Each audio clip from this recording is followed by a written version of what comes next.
दूसरी तरफ बिहार में बेरोजगारी भी आने वाली, क्योंकि नियोजित शिक्षकों को मांग हो रही है कि उन्हें राज्यकर्मी का दर्जा मिल जाएगा। तो वहीं जो गेस्ट टीचर्स उनकी मांग है कि उन्हें भी दर्जा दिया जाए, लेकिन उनकी सेवा बंद करने की मांग हो रही है। इसी पर चर्चा के लिए हमारे साथ तमाम गेस्ट जुड़ रहे हैं। सबसे पहले हमारे साथ जुड़ रहे हैं हमारे associate editor Amitabh Ojha ji, BJP प्रवक्ता नीरज कुमार जी, आरजेडी प्रवक्ता सारिका पासवान जी,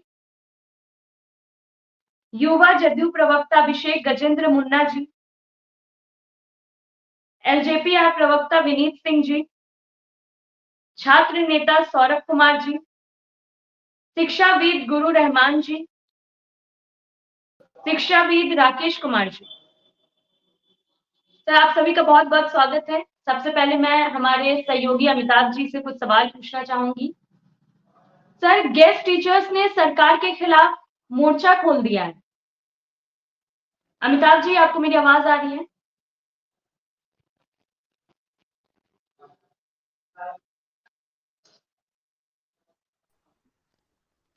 हाँ, सब बताइए, सवाल क्या है?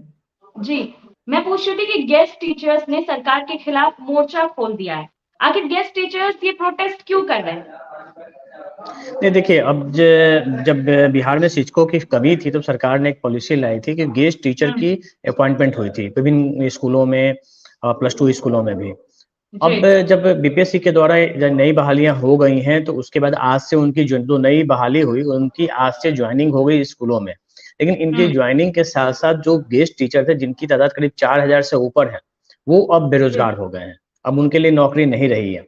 कल टीचरों ने पटना में प्रदर्शन भी किया था। उन्होंने कई अधिकारियों से मुलाकात की, आरजेडी दफ्तर के पास गए, जेडीयू दफ्तर के पास गए, बाद में पुलिस ने वहां से उन्हें हटाया वहां से। लेकिन अब ये बड़ी समस्या होगी कि इन गेस्ट टीचरों के लिए क्या होगा। इस साल मई में भी कुछ गेस्ट टीचरों की नियुक्तियां हुई थी और अभी जो बताया जा रहा है कि जो गेस्ट टीचरों की नियुक्ति, जो नियोजित शिक्षक, माफ करेंगे, जो बीपीएससी के द्वारा जो शिक्षकों की बहाली हुई, उनकी आज से ज्वाइनिंग हो गई बिहार के सभी जिलों में जो भी बाहर से आए थे। अब उनकी ज्वाइनिंग के साथ ही ये जो गेस्ट टीचर थे इनकी जो नौकरी चली उन्हें कहीं खुशी कहीं गम वाला माहौल एक बार फिर से बिहार में हो गया है। क्योंकि जब ये पॉलिसी लाई गई थी तो इन गेस्ट टीचरों के बारे में नहीं सोचा गया कि आगे इनका क्या करना है। जी, तो क्या हम लोग के साथ बिहार में बेरोजगारी बढ़ने वाली है? निश्चित तौर पे देखिए, जब आप जो गेस्ट टीचर की के जगह पे जो आप जो अस्थायी टीचरों की बहाली हो गई है तो ये गेस्ट टीचर बेरोजगार हो गए हैं तो इनकी संख्या तो ये तो बाहर होंगे ही, क्योंकि पॉलिसी में इनके लिए अभी तक कुछ नहीं है। ऐसे देखिए, हम इसमें ज्यादा जानकारी हम चाहेंगे कि सौरभ हमारे साथ जुड़े हुए हैं। सौरभ बताएंगे कि इन गेस्ट टीचरों की क्या परेशानी हो, कितने तादाद में इनकी संख्या है। निश्चित रूप से बहुत बहुत धन्यवाद अमिताभ सर। और सवाल जी, जो सवाल आपने किया उसको आगे बढ़ाते हुए, जितनी संख्या है और कितने, लगभग मेरा जो मानना है कि लगभग 5000 के आसपास संख्या है +2 हाई स्कूल में, और इनकी नियुक्ति है और लगभग 6 वर्षों से ये अध्यापन करा रहे हैं। और इनका जो मानते हैं प्रत्येक क्लास की जो घंटी है उसमें 1000 मानते इनका तय है। तो आप बताइए ना भाई कि जब ये 6 वर्षों से पढ़ा रहे हैं और सरकार के लिए कोई योजना है ही नहीं कि इनके लिए क्या होगा आगे, तो रास्ता तो बंद कर रहे हैं। एक तरफ जहां बड़े पैमाने पर शिक्षकों की बहाली कर रही है, वहीं पर बेरोजगारों का एक अलग से फौज तैयार कर रहे हैं। उनका उम्र जो है वो लगभग खत्म हो चुका है। किसी भी सरकारी नौकरी में फॉर्म अप्लाई करने तक उनका उम्र भी नहीं बचा। तो सरकार की ये कौन सी पॉलिसी है भाई कि एक तरफ बड़े पैमाने पर शिक्षकों की बहाली कर रहे हैं, उस तरफ बेरोजगारी की एक फौज भी खड़ी कर रहे हैं। अगर कोई हमको कह दे कि आप आइए, आप नौकरी कीजिए 4 साल, 5 साल, 6 साल, 10 साल, उसके बाद कहेंगे कि आप चले जाइए, आपको दरकिनार किया जाएगा, तो मुझे लगता है कि सरकार की इस पॉलिसी से बिल्कुल हम लोगों को काफी रोष है। और आंदोलन परसों से चल रहा है, कल भी चल रहा है और लगातार अभी हम गेस्ट फैकल्टी के साथ हमारी बैठक भी हुई है। कई लोग साथी अभी आए थे, उनके साथ बैठक हम समाप्त किए हैं और उम्मीद करते हैं कि बिहार सरकार इस फैसले पर वापस ले, क्योंकि जब उम्र है ही नहीं, जब वो फॉर्म अप्लाई ही नहीं कर सकते और नौकरियों में, तो फिर उनके साथ दोहरा मापदंड क्यों? हमको तो कहना है कि वो गेस्ट नहीं है, अब तो होस्ट हो गए हैं। अब किस प्रकार से बिहार सरकार काम कर रही है और लगातार जिस तरह की नीति पर चल रही है, शिक्षकों के खिलाफ में लगातार हम लोग जो है विरोध प्रदर्शन कर रहे हैं, कहीं सिटी टेपरिंग की मांग को लेकर प्रदर्शन हो रहा है। ठीक है सौरभ, आपसे बात करेंगे पहले। जी सौरभ, आपसे बात जी, करेंगे निश्चित पहले। रूप एक से बार गुरु रहमान जी भी जुड़ गए हैं हम लोग के साथ, तो उनसे पहले हम लोग जानना चाहेंगे, रहमान जी, ये जो चल रहा है सरकार की पॉलिसी, किसी को नौकरी किसी को बेरोजगारी, इस पे क्या लगता है? आप इतने दिन से शिक्षा लड़कों को पढ़ाते आ रहे हैं, क्या कैसी नाराजगी है और क्या इसमें व्यवस्था क्या है? ये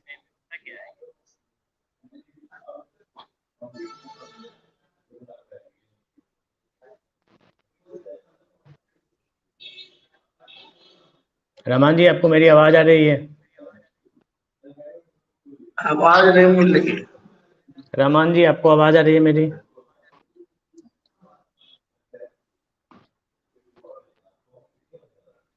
चलिए, हम तब तक नीरज जी के पास जाते हैं।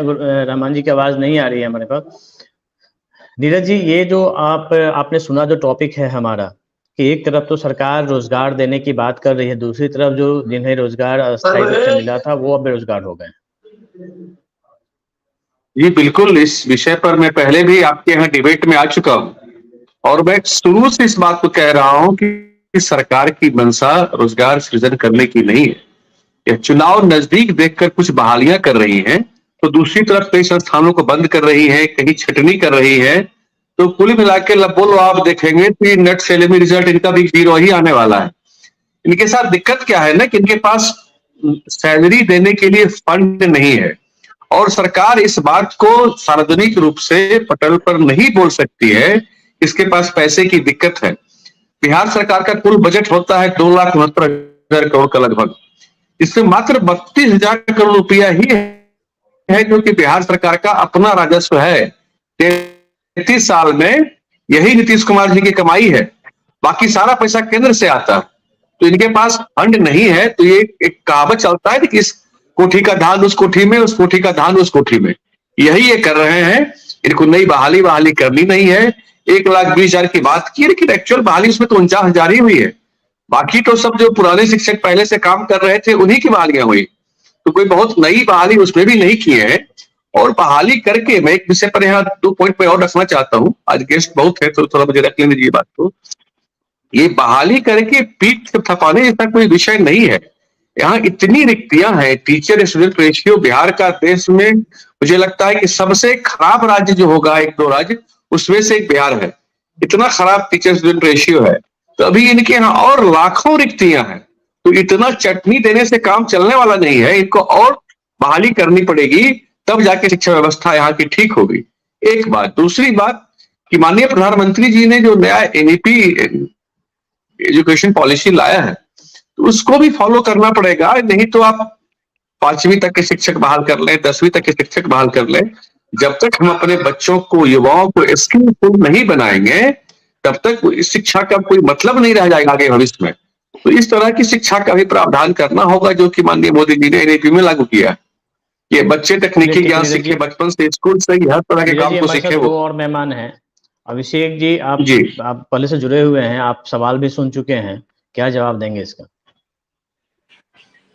सबसे पहले जितने भी यहाँ पे मौजूद हैं सबको नमस्कार करते हैं, और मैं अभिषेक गजेंद्र मुन्ना। पहले नीरज जी, आपको मैं कुछ बताना चाहता हूँ कि नीरज जी, जैसे कि आप बताए, यहाँ पे देखिए कि नौकरी की जो नौकरी की बौछार हो रही है बिहार में। आपको पता है यहाँ पे अभी शिक्षकों से लेकर के अभी आने वाले में पारा मेडिकल के छात्र जो होंगे वो 2 लाख की बहाली होने जाने जा रही है। तो बहालियां तो सरकार दे ही रही है, इससे बौखलाहट है नीरज जी, बौखलाहट मिली है कि केंद्र सरकार को बेरोजगारी, आपको पता है कि भारत में बेरोजगारी दर कितना बढ़ गया है।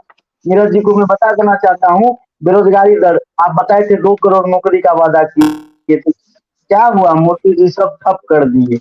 कहीं ना कहीं नीरज जी, जो अमिताभ जी को हम यही बताएंगे कि ये जो यहाँ नौकरियां मिल रही है, इससे बौखलाहट है। अभी बहुत सारे लोगों को अभी और सारे ये अभी जाति जनगणना हुई है, अभी आरक्षण हुआ है, तो इन लोगों में अब कुछ नहीं बचा है तो कुछ भी बोलते रहते हैं नीरज जी, ठीक है। और अमिताभ जी, हम यही बताएंगे कि यहाँ गेस्ट फैकल्टी के लिए भी हमारी सरकार सोचेगी आगे। मान लीजिए कि जो राजकर्मी की दर्जा मिला है कई नियोजित शिक्षकों को, तो वो एक तो बधाई देते हैं उन शिक्षकों को, एक राजकर्मी का दर्जा मिल गया है, और उसके साथ साथ हम देखते हैं कि भी हमारी सरकार प्रतिबद्ध है। अभी गजेंद्र जी मिला कहाँ है? अभी अभी मिला नहीं है, उनको परीक्षा देनी है, परीक्षा में पास होंगे तब राजकर्मी का दर्जा उन्हें मिलना है, अभी नहीं मिला है उन्हें।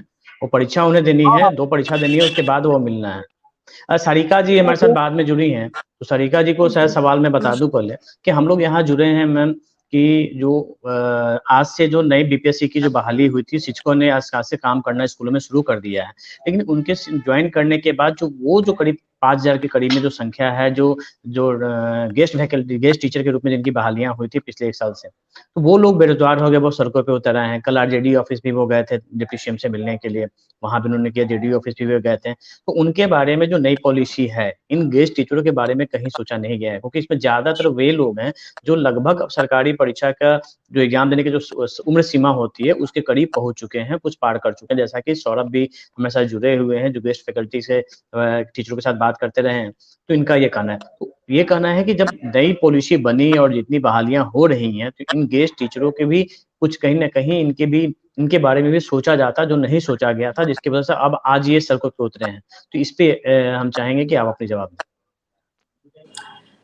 जी बिल्कुल अमिताभ जी, सबसे पहले तो आप सबको नमस्कार। और निश्चित रूप से देखिए, अगर किसी भी स्टेट या देश की बात आती है तो देश के पैमाने पे देश का प्रधानमंत्री सोचता है, और जब स्टेट पे पैमाने पे आता है तो स्टेट का जो मुखिया कहे जाने वाले मुख्यमंत्री जो उस स्टेट के होते हैं वही सोचते हैं। तो मुझे नहीं लगता है कि यहाँ इस पैनल में बैठे हुए हम सब लोग जो हैं डिस्कशन कर सकते हैं, लेकिन अंततः जो भी है राज्य के बारे में निर्णय मुख्यमंत्री ही लेते हैं। और मुझे लगता है कि हमारे आज वर्तमान बिहार में जो सरकार है वो लगातार अपने स्टेट के युवाओं के बारे में सोच रही है, महिलाओं के बारे में सोच रही है, बेरोजगारों के बारे में सोच रही है, शिक्षा व्यवस्था को कैसे सुधारना है उस विषय में सोच रही है, स्वास्थ्य व्यवस्था को कैसे सुधारना है उस विषय में से सोच ही नहीं रही है, लगातार उस पर काम भी चल रहा है।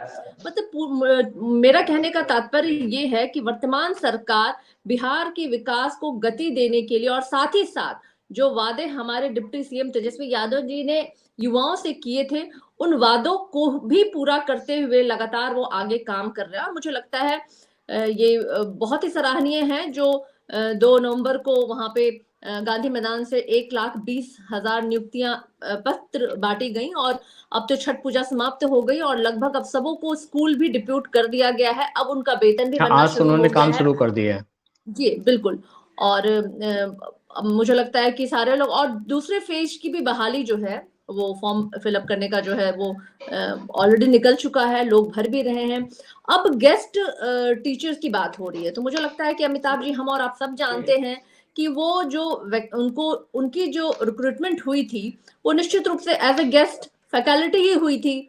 तो अब उस पर प्रेशर दे करके ये कहना, सौरभ जी जैसे लोग चूंकि छात्र नेता हैं और शिक्षकों के साथ मसले को ये हमेशा उठाते रहे हैं, तो स्वाभाविक तौर पे ये इनका बनता है दायित्व कि वो प्रश्न करें और उनके अधिकार की लड़ाई लड़े। हम समझ सकते हैं इस बात को, लेकिन आप भी जानते हैं अमिताभ जी कि उनकी जो नियुक्ति नहीं, गेस्ट टीचर के रूप में ही उनको वहां पे लाया गया था ताकि शिक्षकों की कमी जो हो रही थी उसे पूरी की जा सके। लेकिन अभी हमारी प्रायोरिटी है अमिताभ जी कि बिहार के बच्चों को क्वालिटी ऑफ एजुकेशन हम कैसे प्रोवाइड कर सके, वो हमारी पहली प्रायोरिटी है। क्योंकि जिस तरीके से अभी देखिए, नीरज जी हैं हमारे बीच में, बीजेपी के प्रवक्ता, वो कह रहे थे कि बिहार में शिक्षा व्यवस्था कितनी खराब है, शिक्षकों की कमी कितनी है। लेकिन बड़ी अफसोस की बात है कि 17 साल के बिहार में सरकार में वो रहे, लेकिन तब उनको नहीं पता चला कि बिहार में शिक्षा व्यवस्था खराब है, शिक्षकों की कमी है। आज अचानक इनकी बुद्धि खुल गई, आज अचानक ये बुद्धिमान हो गए। पता नहीं, हो सकता है कि बोध गया गए होंगे, वृक्ष के नीचे बैठे होंगे, ज्ञान प्राप्त हो गया इनको अचानक। चलिए सारिका जी, हम इस मुद्दे पे आगे भी बात करेंगे। रहमान जी, आपको आवाज आ रही है मेरी? हाँ जी रहमान जी, तो ये जो मुद्दा था आपने सुना, हमने ये कहा कि अभी सरकार ने बहालियां की और जब बीपीएससी से नियुक्त शिक्षक आज से कार्यभार ले रहे हैं, तो जो गेस्ट टीचर थे वो तो अब सड़कों पे आ गए, वो बेरोजगार हो गए हैं। तो ये जो सरकार की पॉलिसी एज ए शिक्षाविद आपको क्या लगता है? देखिए, एक सबसे बड़ी बात तो हम बता दें कि चूंकि शिक्षक जो बहुत बच्चों को मैंने पढ़ाया, बहुत बच्चे मेरे पास भी किए, बहुत बच्चे मेरे फेल भी किए। ये पहली बार 19 साल के बाद बिहार की सरजमी पर, चूंकि मैं पार्ट 1 से ही पढ़ा रहा हूँ 1994 से ही, तो 19 साल के बाद बिहार की सरजमी पर बीपीएससी के द्वारा परीक्षा लिया गया और माननीय अतुल प्रसाद जी ने प्रारंभ में जिस तरह का कार्य किया कि बीपीएससी पूरे भारत में बदनाम था, बीपीएससी का पूरा भारत में नाम हो गया। परीक्षा भी इन्होंने सही ढंग से लिया, परीक्षा बीएड वालों के साथ नाइंसाफी हो गई इन लोगों के चक्कर सेल के चक्कर में और सुप्रीम कोर्ट के चक्कर में। उसके बाद परीक्षा हुई, परीक्षा होने के पश्चात 1 से 5 तक में पूरे भारत में कहीं भी कोई भी स्टेट नहीं है जहां पर डोमिसाइल नीति लागू नहीं है, लेकिन हमारे यहाँ डोमिसाइल नीति लागू नहीं हुआ और बाहर के लड़के आ गए। चलिए, मैं अखंड भारत में विश्वास करता हूँ, हर आदमी करता है, तो एक तो वहां प्रॉब्लम हुई। दूसरी सबसे बड़ी बात कि बीएड वाले बच्चे भी आपको अब तो जो 1 to 5 में भरे थे वो बेकार हो गए माननीय सुप्रीम कोर्ट के आदेश के बाद। उसके बाद आपको ये कुछ सब्जेक्ट में जब टीचर नहीं थे तो एकदम स्कोर घटा दिया गया, जबकि नॉर्मलाइजेशन करना चाहिए था। कटअप बहुत बाद में दिए, स्कोर ईडब्ल्यूएस महिला का कटपेन एनए उपलब्ध कर दिया गया, दिव्यांग के लिए एनए उपलब्ध कर दिया गया। आपको बहुत सारे कैटेगरी में उस तरह की बात आई। बहुत सारे बच्चों ने मेरे पास क्वेश्चन लेके आया, तो कम से कम इतिहास का मैं छात्र हूँ, सीना चीर के कहीं भी बोल सकते हैं। और जिस विश्वविद्यालय से मैंने इतिहास की शिक्षा प्राप्त की है, मैं इतिहास की बात को जानता हूँ। क्वेश्चंस के कुछ आंसर भी गलत थे, लेकिन यहीं पर फरमान निकल गया माननीय अतुल सर का कि अगर लड़के गलत करेंगे तो उनको परीक्षा से वंचित कर दिया जाएगा। 67वीं के फाइनल रिजल्ट में 3 बच्चा को हमेशा के लिए डिबार कर दिया गया, तो लड़के डर गए। देखिए, एक बात स्पष्ट है, अमिताभ भैया, मैं आपको बता दूं, ये भाजपा वाले भैया भी हैं और हमारी बहन सारिका भी है, ये सब लोग बैठे, हमारा पुत्र अभी आपको सौरभ भी बैठा है, और 2 आदमी को तो हम नहीं जानते हैं, लेकिन इतना पता है कि शिक्षा व्यवस्था में एक सुधार का प्रयास नहीं किया गया है। शिक्षा व्यवस्था के क्षेत्र में एक प्रयोग का प्रयोग किया गया है, और वास्तविकता यह है कि जो लोग 15 साल से पढ़ा रहे हैं, गेस्ट शिक्षक के रूप में पढ़ा रहे हैं, और उसी के बल पर बिहार के बच्चे पढ़ रहे थे, तो फिर उनके लिए किसी तरह की परीक्षा लेने की कोई मतलब भी नहीं है। उनको भी आप नियोजित कीजिए, शिक्षकों की आवश्यकता है, 400 बच्चे हैं, 2 टीचर है, तो शिक्षकों की आवश्यकता है। तो पूरी व्यवस्था में माननीय अतुल प्रसाद सर, माननीय के पाठक सर आन बान की लड़ाई न लेके बिहार के गरीब अनाथ बच्चे, हम कलेक्टर के और एसपी के और मंत्री के, हमारे आपके बेटे बोरा लेके स्कूल पर नहीं जाते, भले हम लोग जाते थे, लेकिन वे लोग टोटल से इस व्यवस्था को सुधारे। बेचारा जो आपको नियोजित है उसको बिना परीक्षा लिए सरकारी कर्मी का परीक्षा दे दे। सीटेट वाला अपेयरिंग कर रहा है, बड़ी दिन से इंतजार कर रहा है। चलिए रमानी, आपसे फिर आगे चर्चा करेंगे। विनीत जी हमारे साथ हैं, पेशे से एक शिक्षक भी हैं वो, और शिक्षक होने के नाते गरीब जानकारी भी रखते हैं इस पूरे प्रकरण पे। विनीत जी, ये जो मुद्दा आया है, इस पे क्या कहना है? अमिताभ सर नमस्कार, good afternoon. Amitabh sir, Bihar सरकार का जो भी कार्य होता है ना, आधा अधूरा और लिपापोती करने वाला होता है। अभी जो गेस्ट फैकल्टी की बात कर रहे थे हम लोग ना, 2 लाइनें मुझे याद आती हैं कि किसी गुमनाम शायर ने कहा है कि जब गुलशन पे वक्त आया तो हमने अपना खून दिया, और जब चमन में बहार आई तो कहते हो हमारा काम नहीं। मतलब जो व्यक्ति 4257 शिक्षक 6 साल से कार्य कर रहे हैं, आपके मिडिल स्कूल, हाई स्कूल के क्लासेस को संभालें, और जैसे ही आप शिक्षक अभ्यर्थियों की बहाली करते हैं, उनका कोई काम नहीं बचता है, आखिर वो जाए कहाँ? बिहार सरकार या कोई भी सरकार जो संवैधानिक एक सरकार होती है, वो वेलफेयर सरकार होती है, कल्याणकारी होती है। तो क्या उनके प्रति नीतीश कुमार जी की कोई जवाबदेही नहीं है? क्या उनको आप ऐसे ही बाहर कर दीजिएगा? तो अमिताभ सर, ये बड़ा आधा अधूरा कार्य होता है, अपूर्ण कार्य होता है, और मुझे लगता है कि नीतीश कुमार जी की सारी चीजें जो हैं, अब ये देख लीजिए, एक बात और आती है कि इसका कारण क्या हो सकता है। बिहार सरकार पे 2 लाख करोड़ का डेट है, मतलब कर्ज है, तो पैसा देने के लिए उनके पास फंड नहीं है, तो कभी इसको ये कुछ कह दो, कभी उसको उसमें लगा दो, यही कार्य चल रहा है। अगर आपको कार्य करना होता तो 1,70,000 के बदले में 1,20,000 नियुक्तियां, ये लोग सफल होते हैं, और नेट जो नियुक्तियां होती हैं 49 से 50,000 के आसपास होती है, बाकी पहले के ही शिक्षक थे। तो इसके बाद से फिर जो अतिथि शिक्षक है उनका क्या करेंगे आप? क्या वे वैसे ही बैठ के अपने घर पे मक्खी मारते रहे या अपने बच्चों का भरण पोषण कैसे करेंगे? तो ये सरकार को सोचना चाहिए, पर मुझे आशा नहीं लगता है कि बिहार सरकार इसके बारे में कुछ करेगी। इनको सड़क पे आना ही पड़ेगा और सड़क पे आके फिर आप लाठी खाइएगा। बिहार सरकार का वही एक परिचायक है, पर मैं बहुत आशान्वित नहीं हूँ अमिताभ से। बिल्कुल नीरज जी, आप कुछ कहना चाहते हो? उसके बाद हम राकेश जी के पास भी जाएंगे। नीरज जी, कुछ आप कहना चाह रहे थे? जी, मैं कहना चाह रहा था कि जो ये शिक्षक हैं, गेस्ट फैकल्टी या गेस्ट टीचर जिनको आप बोल रहे हैं, आप याद करिए कोरोना काल में कितना भयावह काल था, उस काल में इनसे ड्यूटी लिया गया। सब लोगों को मालूम होगा, जीवन दांव पे लगा के इन्होंने काम किया, और आज जब इनको लग रहा है कि इनकी नौकरी जा रही होगी तो क्या बीतेगा, उनके परिवार पे क्या बीतेगा। उसमें माताएं भी हैं, बहनें भी हैं, किसी के यहाँ बहन की शादी है, किसी के यहाँ बेटी की शादी है, शादी ब्याह का मौसम भी समय आ गया है। कहीं मैंने बात किया है कुछ लोगों से, किन्हीं किन्हीं के घर में शादी है और उनके ऊपर तलवार लटक रहा है कि उनकी नौकरी चली जाएगी। बिहार सरकार पूरी तरह से अत्याचारी हो चुकी है, इसके अंदर कोई संवेदना नहीं बची है। और मैं मांग करता हूं, यहाँ सारिका जी भी बैठी हैं, कि अपने सरकार को जाके यह सलाह इस तरह का दें कि ये 4000 या 5000 शिक्षक जो हैं इनको भी बहाल किया जाए, अलग से इनको भी नियमित किया जाए। और जो नियोजित शिक्षक हैं उनको बिना किसी परीक्षा का पाठ्यक्रम का दर्जा रखता। परीक्षा तो वो लोग देकर आए ही हैं, परीक्षा लेकर ही तो आपने इनको बनाया नियोजित शिक्षक। फिर से परीक्षा लेकर के यह छटनी करने का प्रोसेस है, ना कि बहाली का प्रोसेस है। राकेश जी बहुत देर से जुड़े हुए हैं। राकेश जी, इस पूरे प्रकरण को आपने देखा, एज ए शिक्षाविद आप क्या इसमें सलाह देना चाहेंगे? अमिताभ जी, शवा जी, आपको नमस्कार, और यहाँ पैनल में मौजूद सभी सदस्यों को नमस्कार। सबसे पहले तो आज नवनियुक्त जो टीचर हैं वो अपने क्लास की, स्कूल की आज आरंभ किए उन्होंने, तो उन सभी को पहले शुभकामनाएं। जो भी नए अभ्यर्थी आ रहे हैं, नए नवनियुक्त जो शिक्षक हुए हैं, उनको पहले सम्मान करते हुए मैं बात आगे करना चाहता हूँ कि इनमें नवनियुक्त अभ्यर्थियों का कोई दोष नहीं। जो भी सारे वाद विवाद को मैं सुन रहा था, वर्तमान में नियोजित टीचर की एक जो मुद्दा है, आज कैबिनेट की बैठक होने वाली है। आज कैबिनेट में जो भी बातें छन के आएगी, उनको राजकर्मी का दर्जा एक परीक्षा लेकर देने की बात थी। आपको राकेश जी एक अपडेट कर दो, कैबिनेट की बैठक हो चुकी है, नियोजित शिक्षकों के मामले में कोई उसमें चर्चा नहीं हुई है। वो डीए बढ़ाया गया है, सिर्फ उसमें कोई चर्चा नहीं हुई। अगर चर्चा नहीं हुई है तो फिर तो कहीं ना कहीं बात वही उठ रही है जो कहा जा रहा है कि ठगने माने कि नियोजित शिक्षक को लेकर बातें अधर में ही है। और यह जो नियोजित टीचर इसलिए फॉर्म भर रहे हैं क्योंकि उनको, नियोजित टीचर को आशंका है, शंका कहीं ना कहीं है कि सरकार उनको राजकर्मी का दर्जा देगी या नहीं देगी, या समान सेवा शर्तें देगी या नहीं देगी, इसलिए वे बीपीएससी TRE 1 और TRE 2 फॉर्म भर रहे हैं।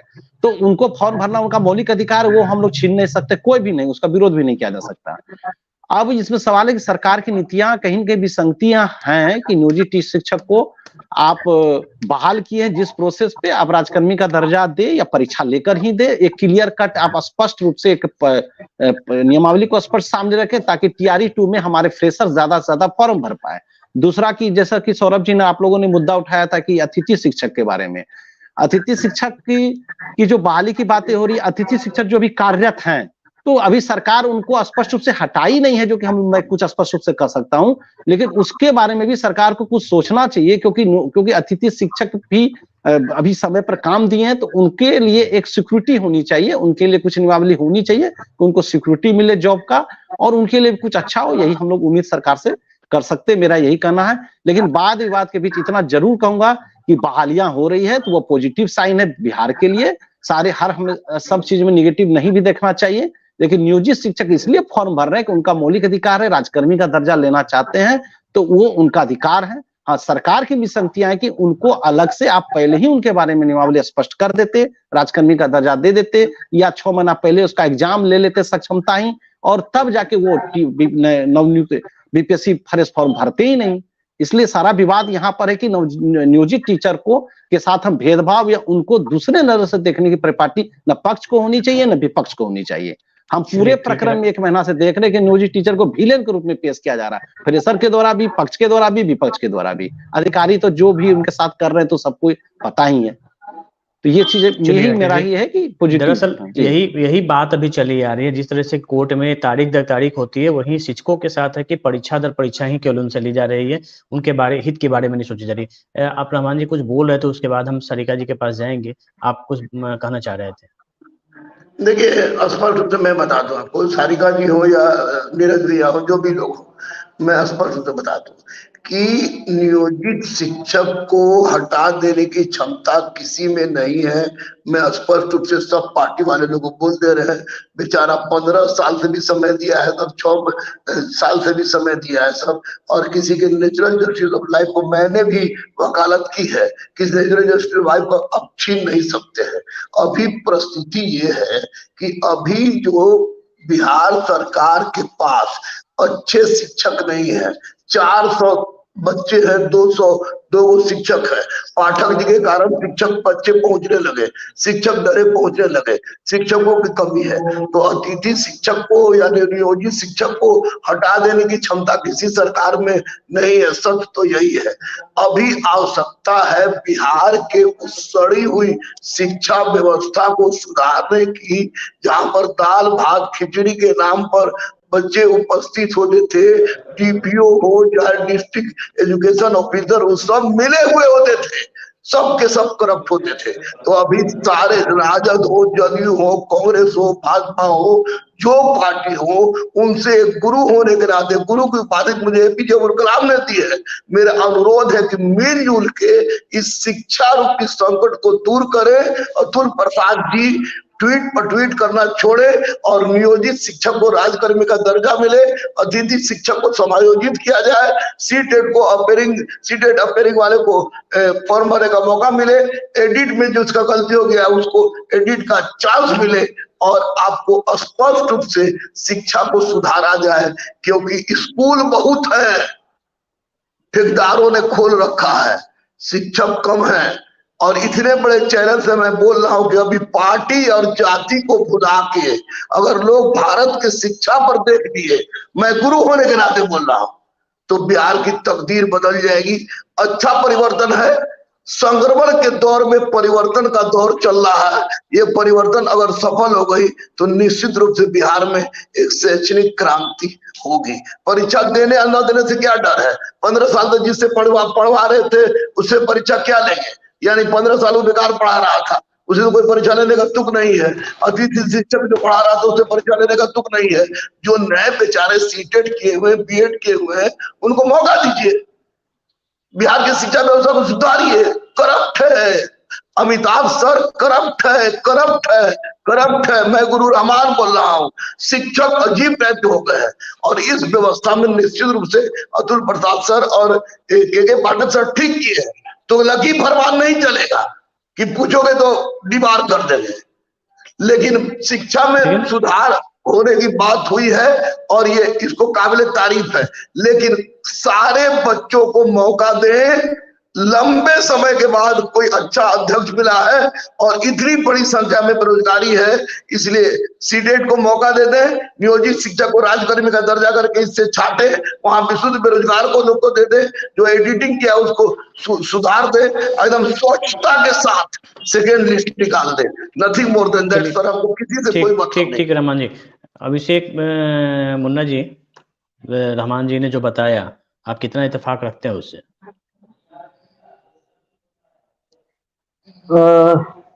बिल्कुल रहमान सर जैसा बताए, हम लोग जानते हैं, रहमान सर से पूर्व परिचित भी हैं, पटना विश्वविद्यालय से ही जब मैं छात्र राजनीति करता था तब। तो अमिताभ सर एक ही बात बताएंगे कि गुरु रहमान सर जो चीज बात रखे हैं, जो भी बात, उनका कहना कहीं ना कहीं वो कह रहे हैं कि शिक्षा में बदलाव बहुत बृहत स्तर पे बदलाव हुआ है। अतुल प्रकाश जी और जो हमारे के पाठक जी हैं, स्कूल में जाकर के देखिए कि बच्चे आते हैं, शिक्षक आते हैं, समय से आते हैं और पढ़ाई होती है। तो इसीलिए हमारे जो मुखिया है, बिहार के मुखिया नीतीश कुमार का जो योजनाएं भी, उस योजनाओं में भी मैं बताना चाहूंगा, महिलाओं के लिए, आज बच्चों के लिए, शिक्षक के लिए भी अभी शिक्षक के लिए रहने की व्यवस्था की गई है, जो शिक्षक यहाँ बहाल किए गए हैं। कहीं ना कहीं शिक्षा के स्तर पे बिहार का जो है सो अभी, चाहे बेटियों की बात हो, अमिताभ जी मैं खुल के बताऊं कि बेटियों की जो पढ़ाई में स्तर बढ़ा है। कई योजनाएं, जीविका योजनाएं हैं, तो पढ़ाई में कहीं ना कहीं 4 लाख तक जो ऋण की व्यवस्था है, बिहार क्रेडिट कार्ड योजना, और जैसा कि राकेश सर बताए कि गेस्ट अतिथि जो भी हैं वो कहीं ना कहीं गेस्ट के रूप में है। सारिका मैम भी वही बात बताई कि वो अतिथि के रूप में है और वो भी नेट क्वालिफाइड है, JRF है, आगे वैकेंसी जाएगी तो प्रोफेसर भी बनेंगे, ऐसा नहीं है। बिहार सरकार पोर्टली खोल रखा है, लगातार नौकरियां ही नौकरियां। और नीरज जी को हम एक जवाब देना चाहते हैं कि नीरज जी आपके ही प्रवक्ता है SN सिंह जी, उनकी बेटी का शिखा जी का यहाँ पे हुआ है शिक्षक के रूप में, वो बहाली हुई है। और हम विनीत जी को बता देना चाहते हैं कि भारत सरकार पे 152 लाख करोड़ का ऋण है, उस पर भी कुछ बता दीजिए भारत सरकार कितने ऋण में है। 2014 और अभी का तुलना कर लीजिए, महंगाई चरम पे है। तो कहीं ना कहीं व्यवस्थाएं केंद्र में बदलने की जरूरत है। बिहार काफी रफ्तार के साथ आगे बढ़ रहा है। अमिताभ सर। सारिका जी अमिताभ जी, मैं आपसे एक सवाल पूछना चाहूंगी कि गेस्ट टीचर्स जो प्रोटेस्ट कर रहे हैं तो सरकार उनके लिए क्या करेगी अब? नहीं, अभी देखिए, अभी जो कल जो गेस्ट टीचर और कल से आज भी पटना के कई इलाकों में जो गेस्ट टीचर पहुंचे थे और जो प्रदर्शन कर रहे हैं, उन्हें इसी बात का डर है कि उनकी नौकरी अब समाप्त हो जाएगी, वो सड़कों पे आ गए हैं और इन्हीं बातों को लेके अपनी 5 सूत्री मांगों को लेकर पटना पहुंचे हैं और प्रदर्शन कर रहे हैं, क्योंकि उन्हें इस बात का डर है कि वो अब बेरोजगार हो चुके हैं। और जैसा कि भी रमान जी ने बताया कि हो सकता है कि आने वाले दिनों में समायोजित करने की कुछ बात हो, लेकिन अभी वो फिलहाल वो पॉलिसी नहीं है जिसका डर उन्हें है और इसी बात के क्लैरिफिकेशन के लिए वो पटना पहुंचे थे। फिलहाल हम देखिए सारिका जी जुड़ी हुई हैं, जो रहमान जी ने बताया, सौरभ जी ने बताया और फिर जो राकेश जी ने दिया। सारिका जी, बातों को यहाँ हम लोग समझ रहे हैं कि किस तरीके से जो परेशानियां हैं, नो डाउट कि इसमें आज के डेट में बिहार की शिक्षा पॉलिसी पूरे देश में एक चर्चा का विषय बना हुआ है, इसलिए हम चर्चा भी करते हैं लगातार। आज शिक्षा विभाग, सब विभागों को छोड़कर शिक्षा विभाग के बारे में चर्चा हो रही है पूरे देश में, चाहे वो शिक्षक नियुक्ति हो, एजुकेशन पॉलिसी हो या फिर जो स्कूलों में बच्चों की जो संख्या बढ़ी है, जो टीचरों की संख्या बढ़ी है, अब समय पे आने लगे हैं। जो हमने देखा कि अब छात्र इस बात को लेके स्कूलों में प्रदर्शन कर रहे हैं कि उन्हें बैठने की जगह दी जाए, उन्हें पढ़ने के लिए सुविधा दी जाए। कल के यही छात्र थे जो स्कूल जाना नहीं चाहते थे, एडमिशन करवा कर घर बैठे रहते, दूसरे कामों में लगे रहते थे। लेकिन आज ये स्कूल को जा रहे हैं तो इनके लिए स्कूल भवन कम पड़ने लगा है और स्कूलों में अब जो एक खबर आई थी कि के पाठक ने कहा है कि स्कूलों में जो है जो फैब्रिकेटेड, जल्दी में अगर भवन नहीं बन सकता है तो फैब्रिकेटेड बिल्डिंग बनाई जा रही है ताकि वहां पे पढ़ाई दुरुस्त किया जाए। तो कहीं ना कहीं बदलाव आ रहा है, इसमें कोई दो मत नहीं है। लेकिन उस बीच ये भी देखा जा रहा है कि इन शिक्षक बहाली में बार बार प्रयोग दर प्रयोग ही हो रहे हैं। जी बिल्कुल अमिताभ जी, मैं तो कहूंगी कि शिक्षा के क्षेत्र में एक क्रांति वाली बदलाव हुई है और मुझे लगता है गुरु रहमान भी यहाँ है और उन्होंने भी अपनी बातों से ये समर्थन दिया और मुझे लगता है तमाम जो पैनल में बैठे हुए कोई भी इस बात से इनकार नहीं कर सकता है। नीरज जी भी स्वयं इनकार नहीं कर सकते हैं।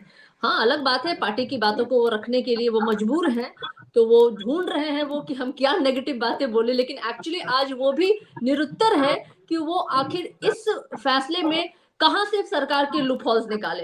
प्रशंसनीय है और अविश्वसनीय कदम बिहार सरकार के द्वारा शिक्षा व्यवस्था को सुधारने के लिए जो ली गई है। निश्चित रूप से बिहार की जनता भी खुश है, बच्चे खुश हैं, अभिभावक खुश हैं और मुझे लगता है कि कहीं ना कहीं एक सुकून हमें भी हो रहा है कि सरकार के हम पार्ट है। जिस सरकार ने शिक्षा में इतनी बड़ी क्रांति लाने का प्रयास ही नहीं, हिम्मत दिखाई, जो लंबे समय से मुझे लगता है कि बिहार को आवश्यकता थी। और जब बात बिहार के बच्चों के भविष्य की बात हो अमिताभ जी, तो मुझे लगता है कि अगर हार्ड एंड टफ भी फैसले लेने पड़े तो हमें लेने चाहिए, क्योंकि अंततः उस बच्चे की बात होती है, उस बच्चे की जो कल को बिहार के भविष्य होंगे, देश के भविष्य होने वाले हैं। लेकिन बहुत सारी चीजें हैं, बहुत सारे शिक्षकों के नियोजित शिक्षक हो, उनकी मांगे अलग हो सकती हैं, जो आ रहे हैं गेस्ट टीचर्स, उनकी मांगे हो सकती है, कई ऐसी मांगे हो सकती हैं अपने अपने डिफरेंट जगहों पे। और मुझे लगता है हर चीजों को ये सरकार ध्यान में रख रही है, लेकिन कहीं भी क्वालिटी ऑफ एजुकेशन को कॉम्प्रोमाइज करके कोई चीज नहीं किया जाएगा, ये बात तो तय है। लेकिन सबों को ध्यान रखा जाएगा, ये मैं अपनी सरकार की ओर से सुनिश्चित करती हूँ कि आने वाले समय में, और अभी अमिताभ जी ये तो सिर्फ शिक्षा विभाग है, अभी तो कई ऐसे विभाग हैं जहां से कि बम्पर वैकेंसीज आने वाली हैं। तो मुझे लगता है कि ये सरकार सबको रोजगार देने वाली है, किसी की रोजगार छीनी नहीं जाएगी। और रही बात की लगातार बात हो रही थी नियोजित शिक्षकों को राज्यकर्मी का दर्जा देने का, तो ऑलरेडी सरकार ने अनाउंस किया कि एक मामूली परीक्षा, डिपार्टमेंटल एग्जाम पास करके वो क्राइटेरिया अगर वो निकाल लेते हैं तो वो उनको राज्यकर्मी का दर्जा दिया जाएगा। तो कम से कम एक मापदंड जो एक शिक्षक की हो सकती है, ठीक है वो 15 साल से पढ़ाएं या 20 साल से, इसीलिए तो उनको एक मामूली परीक्षा रखी गई है। ऐसा नहीं है कि बीपीएससी ने जो परीक्षा ली उस पैमाने की परीक्षा होगी, डिपार्टमेंटल परीक्षा एग्जाम पास करनी पड़ेगी उनको, और उनको राज्यकर्मी का दर्जा मिल जाएगा। और हम अभी हमारे जो गेस्ट टीचर्स हैं, निश्चित रूप से सरकार उनके बारे में भी सोचेगी। आने वाले समय में ये भी ध्यान में रखा जाएगा कि कोई यहाँ कोई डिग्रीधारी, कोई ऐसे लोग जो सीटेट है, बीटेट है, बीएड है या और अन्य डिग्रियां जिनके पास है, वो बेरोजगार ना ठहरे। ये महागठबंधन की सरकार की पहल है। भारतीय जनता पार्टी को सीखना चाहिए कि सरकार में अगर रह रहे हैं तो बिहार की जनता और देश की जनता के लिए कैसे काम किया जाता है। एक नजीर पेश की है बिहार ने, और मुझे लगता है कि नीरज जी, सारिका जी, हम आप लोग मैसेज चाहते हैं कि दीजिए। आप, मैं आपको कहूंगी, आप अपने नेताओं को मैसेज दीजिए, सीखें। अगर कहें तो एक क्लास उनकी लगवा देते हैं हम लोग, एक अलग से सुविधा हम लोग दे देंगे नीरज जी, कि कैसे काम आप जवाब करना दीजिए। चाहिए। हाँ नीरज जी। जी, अब जरा सुना जाए। सारिका जी ने कहा भी कि डिपार्टमेंटल एग्जाम, यहाँ गुरु रहमान जी बैठे हैं, शायद इनको ABCD भी नहीं पता है। डिपार्टमेंटल एग्जाम बिल्कुल नहीं है। तो क्षमता परीक्षा जो ले रही है सरकार, वह डिपार्टमेंटल एग्जाम उसको नहीं कहा जा सकता है। और आपने आपको करेक्ट कर, जरा सुन लीजिए पहले, तब सुन लीजिए पहले तब बोलिएगा। सुन लीजिए ना पहले, आप लोग तो सुनते नहीं है। और अभी जदयू के प्रवक्ता बोल रहे थे कि भारत के विषय में आपके आंकड़े गलत है भाई साहब। भारत जर्मनी को छोड़ करके विश्व की सबसे बड़ी चौथी अर्थव्यवस्था भारत बन चुकी है, और आने वाले 1 वर्षों के अंदर भारत तीसरी अर्थव्यवस्था, जो मोदी जी का सपना था, वो अभी पूरा हो जाएगा। और एक बात और, अरे सुन तो लीजिए आप लोग बोल रहे थे तो मैं बीच में नहीं बोल रहा था, बड़ा शांति से सुन रहा था। जरा धैर्य से सुन तो लीजिए। और अभी जरा सुन तो लीजिए, आप लोग जब बोल रहे थे मैं बड़ा शांति से आपकी बात सुन रहा था। अब मैं जवाब दे रहा हूँ तो आप लोगों से सुना नहीं जा रहा है, आप लोगों से बर्दाश्त नहीं हो रहा है। अल्लाह गुल्ला करना शुरू कर दीजिएगा। जवाब तो सुनना नहीं है आप लोगों को, बस हल्ला गुल्ला करिएगा।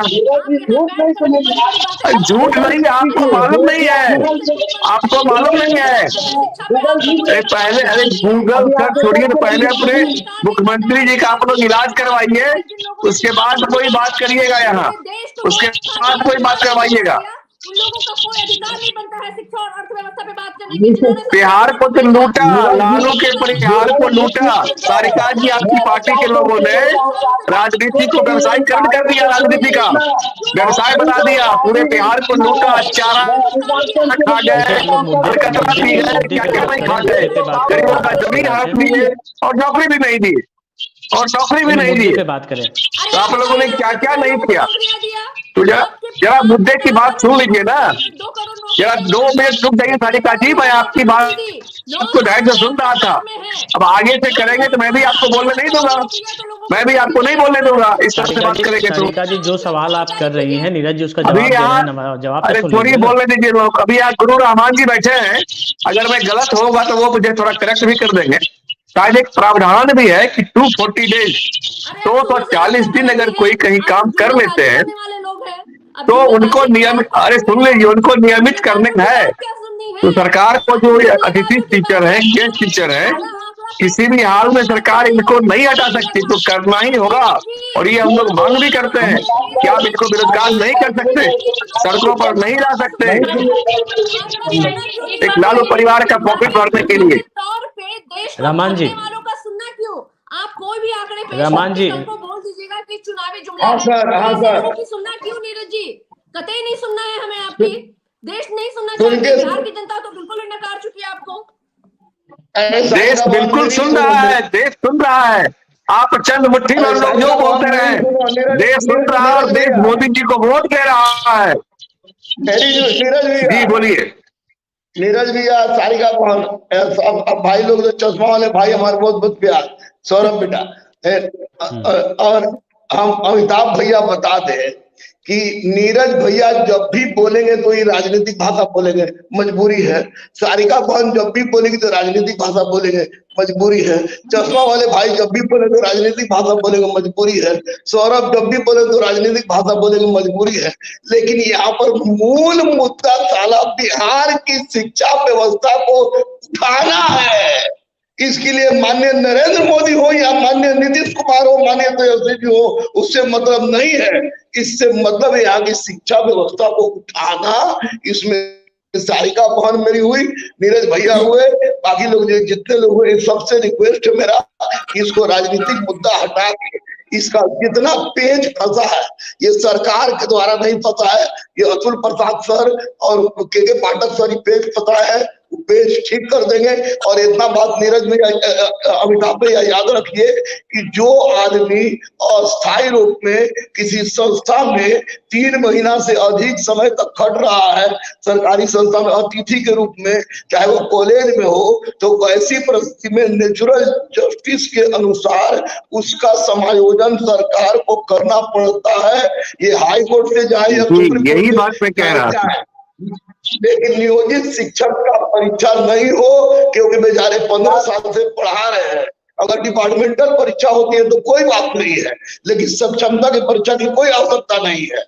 15 साल से हम लोगों ने अपने बच्चों को पढ़ाया है सरकारी स्कूल में, तो इसका मतलब 15 साल से गलत पढ़ा रहे थे वो। तब ऐसी परिस्थिति में नियोजित शिक्षक को राजकर्मी का दर्जा बिना शिक्षा के मिले, अतिथि शिक्षक को समायोजन हो, सीटेट अपेयरिंग वाले को मौका मिले, सेकेंड लिस्ट साफ सुथरा अतुल प्रसाद के पाठक मिलके माननीय मुख्यमंत्री और तेजस्वी से मिलके उसको बढ़िया से निकाले, और जितना गरीब बेचारा बेरोजगार में भटक रहा है, सब जो सीटेट बीटेट पीएड किए हुआ है, उसको बिहार के लड़कों से भरे। निसंदेह नीतीश जी, तेजस्वी जी का यह काम काबिल तारीफ है। निसंदेह सरकार बीजेपी काबिल तारीफ। 74,000 सर जीडी में 74,000 माननीय प्रधानमंत्री ने निकाला, 74,000 ज्यादा 75,000 को आपको सीट निकालना माननीय प्रधानमंत्री जीडी में, पैरामिलिट्री फोर्स में। तब बताइए 75,000 बिहार के युवाओं की नौकरी लग रही है। बिहार सबसे अव्वल है, भारत में 75,000 लोग नौकरी को जा रहे हैं। इसका राजनीतिकरण नहीं हो, सब मिल के साथ दे, काम बहुत अच्छा है, इसको सही दिशा में ले जाने की जरूरत है। अधिकारी पर माननीय मुख्यमंत्री, माननीय उप मुख्यमंत्री का पैनी नजर रखने की जरूरत है, क्योंकि सिस्टम में कुछ लोग गंदे भी हैं। इसको कहने में मैं इतने बड़े चैनल पर तनिक भी संकोच नहीं करूंगा। चलिए, अब हम लास्ट कमेंट चाहेंगे कि राकेश जी हैं। राकेश जी, कुछ आप कहना चाह रहे थे बीच में? मैं यही कहना चाह रहा हूँ सबकी, ये जो बिहार में अभी शिक्षा के में बदलाव के लेकर जो भी सरकार प्रयास कर रही है, इसमें पक्ष और विपक्ष के आरोप से प्रत्यारोप से मैंने पिछले बार भी कहा था कि हटके हमें पॉजिटिव दिशा में काम करने की जरूरत है, और किसी को टारगेट नहीं करके सबके लिए प्रयास करने की जरूरत है। नियोजित टीचर के साथ भी स्पष्ट आप नियमावली लाइए, स्पष्ट उनके साथ आप जो भी दिशा निर्देश देना चाहते हैं, तो उनका भी कंफ्यूजन दूर होगा। वो अभी कंफ्यूज्ड है कि क्या करे ना करे, कंफ्यूज्ड है। तो ऐसी स्थिति में दूसरी की जो भी अभी बहालियां हो रही है, वो एक अच्छा साइन है, पॉजिटिव साइन है, इसमें कहीं कोई दो राय नहीं है। लेकिन रोज रोज का आदेश आप आधार में लटका के रखे हुए हैं, तो इसके वजह से नियोजित टीचर का अगर आप स्पष्ट दिशा निर्देश दे देते हैं कि क्या करना है नियोजितों का, तो वो भी स्पष्ट हो जाएंगे। नहीं तो अब सब बीपीएससी टीआरई 2 फॉर्म भर रहे हैं, कुछ लोगों का टीआरई 1 में हुआ, तब ज्वाइन करे कि ना करे, 30 तारीख तक का डेट है। तो आप स्पष्ट रूप से एक कंफ्यूजन का दौर नहीं होना चाहिए।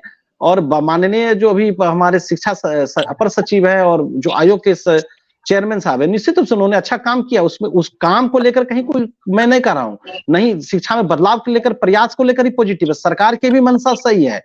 और नीरज जी कुछ कहना चाह रहे थे आप?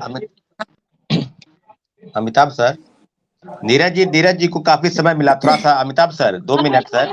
सरकार एक लाइन बात मैं बोल देता हूँ, सरकार को इस पर तुरंत निर्णय करना चाहिए। Justice delayed justice denied. तो ऐसा नहीं हो कि इतना देर कर दे निर्णय करने में कि लोगों की उम्र समाप्त हो जाए, सब कुछ समाप्त हो जाए। फैसला जल्द सरकार करे और हम लोग उसका स्वागत करेंगे अगर आप सही मायने में बहाली करते हैं तो। लेकिन सही मायने में करते हैं तो एक बात मेरी और कहना चाहता हूँ कि जब दूसरी बार सरकार परीक्षा का आयोजन कर रही है, तो इसको एक एसओपी बनाना चाहिए, स्टैंडर्ड ऑपरेटिंग प्रोसीजर। उसके तहत पूरी ट्रांसपेरेंसी रहे कि आपने कैसे फॉर्म भराया, कैसे बहाली की, इस तरह से आप करें ताकि आप पर अंगुली ना उठा पाए हम लोग भी। क्योंकि आपकी सरकार की बदनामी होती है तो बिहार की बदनामी होती है, और हम लोग भी ये नहीं चाहते कि बिहार की बदनामी हो। इसलिए आप हमें ऐसा मौका मत दें। आप एक एसओपी के तहत इस प्रक्रिया को अपनाएं ताकि सही मायने में बहाली हो सके, कहीं घोटाले नहीं हो, कोई इसमें अनियमितता नहीं आए। जी, नेता भी हैं, तो आपकी क्या राय है इसमें? अमिताभ सर, एक बात हम